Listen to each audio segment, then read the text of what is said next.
If you just installed Sand Raiders of Sophie and immediately got that okay now what feeling, I completely get you. This game does not hold your hand at all, and it is easy to spend hours progressing slowly without even realizing there is a much smarter way to do it.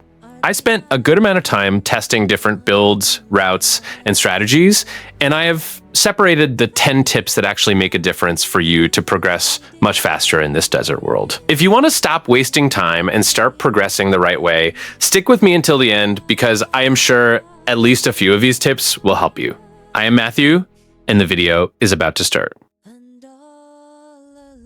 The map in this game is massive, and if you are just running from one point to another, you have probably noticed how that consumes precious time that could be used for exploring more or escaping an ambush. There is a way to move faster than the standard sprint, and few players actually utilize it the right way. The mechanic is called sprint jumping, and it works like this. Instead of simply holding sprint and running in a straight line, you combine the sprint with continuous jumps. Each jump during the run maintains and even increases your movement velocity, making you cover greater distances in less time compared to just running on the ground. It is one of those classic mechanics from shooter and extraction games that has already appeared in several other titles of the genre, and here in Sand, it works exactly the same way. Now comes the part I like most about this tip. This extra speed does not disappear when you are carrying those heavy boxes full of loot back to the Trampler. Many people assume that carrying weight will negate any movement advantage, but that is not the case here. You continue to benefit from the sprint jump, even during that critical moment of extraction when every second counts and you just want to get out alive with what you gathered. My recommendation is simple. Make this a habit. Whenever you are moving on foot, whether exploring, fleeing, or returning with loot, alternate sprinting with continuous jumps instead of just holding down the run button. It might feel strange at first, but after a few matches, it becomes automatic, and the difference in your total progression time will be quite noticeable. If there is one thing that will completely stall your progress, it is running out of energy on the Trampler at the worst possible moment. In the beginning, it is very common to leave the engine running while you hop down to loot quickly, as if it will not make a difference. But it does. A lot. It took me a while to realize how much this drains your resources without you noticing. The Trampler consumes energy rods the entire time it is turned on, even when stationary. And it is not a small amount. A full charge usually lasts between 10 to 12 minutes, depending on how you use it. This means that every second with the engine running unnecessarily is literally burning your chance to escape later. And in an extraction game, running out of fuel when it is time to flee is not just inconvenient, it is practically a death sentence where you lose everything. Once you build the habit of turning off the engine whenever you park to loot, the impact is immediate. You manage to extend each energy charge much further, take longer routes, and reduce the risk of getting stranded in the middle of the map. Not to mention, a running Trampler can also give away your position more easily, so turning it off even helps with survival. Think of it this way. Parked to loot, turn it off. Make it automatic. It might seem like a small detail, but it is exactly this type of decision that separates those who always return loaded with loot from those who get left behind. This one is one of the most treacherous things because the game does not warn you directly, but other players are always watching. The smoke from your Trampler's chimney basically functions as a beacon in the middle of the map. If you stop in an area to loot and leave it running, you are practically announcing there is someone here full of loot. And the problem is that this smoke is visible from very far away. It is no exaggeration. Experienced players use this as a reference point to hunt other Tramplers, especially in areas of interest where they know someone will stop to explore.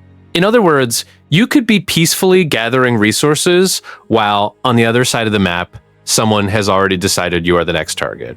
The solution is simple, but it needs to become a habit.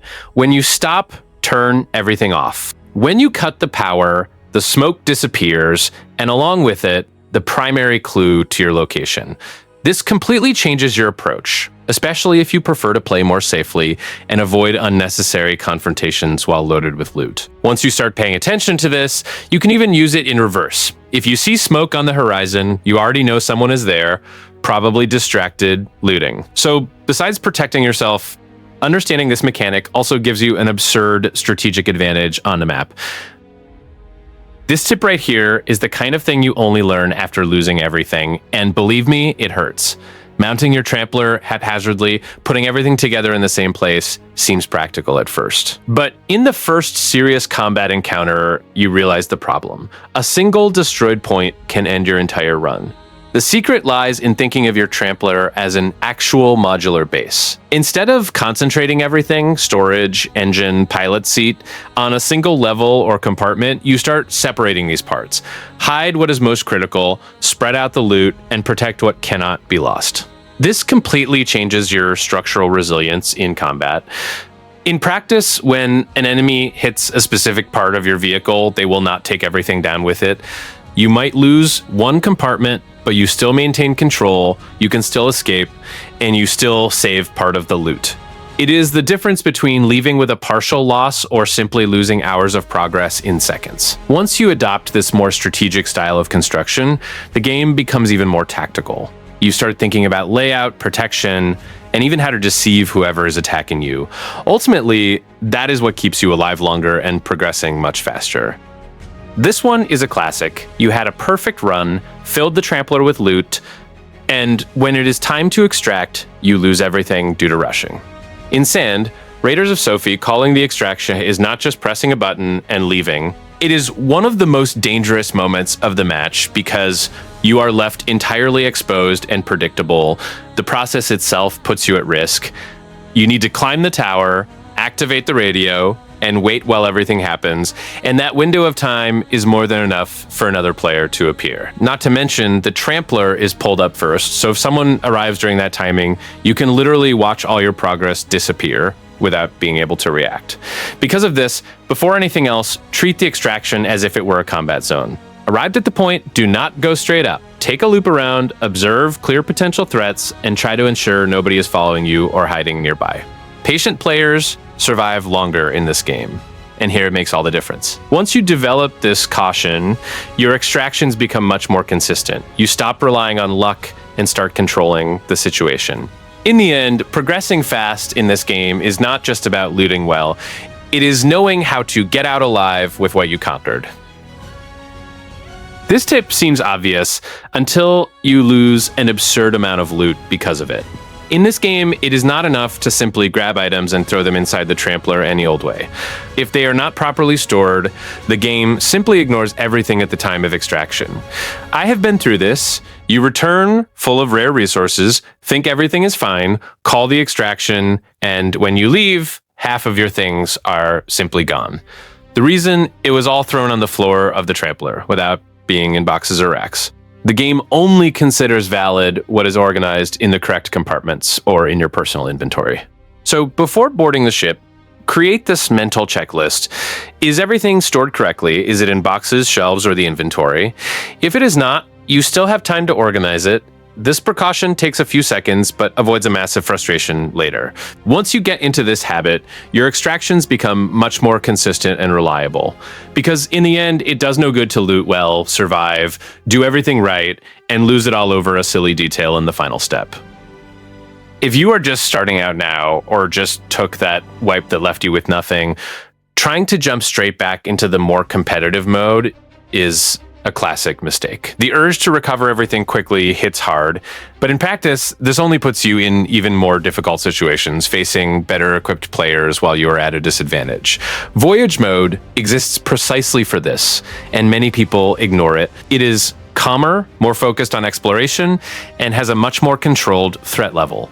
It is perfect for you to farm basic resources, gather blueprints, and rebuild your base without that constant pressure of losing everything at any moment. I like to view this mode as a strategic reset. Instead of forcing progress through suffering, you use Voyage to stabilize yourself, test builds, understand the map better, and come out of there better prepared. When you return to the more intense modes, you are no longer chasing the basics, you arrive competitive. In the end, progressing fast in this game is not just about taking more risks. It is about knowing when to play it safe. And using Voyage mode at the right time is one of the most consistent ways to keep your progress moving upward without getting stuck in that cycle of losing everything and starting from scratch. Assembling your vehicle takes time, resources, and a bit of trial and error until you reach something that actually works. And then you go out for a run, everything goes wrong, and just like that, you lost everything along with the design. That is why saving your blueprints before leaving the garage is not optional. It is mandatory.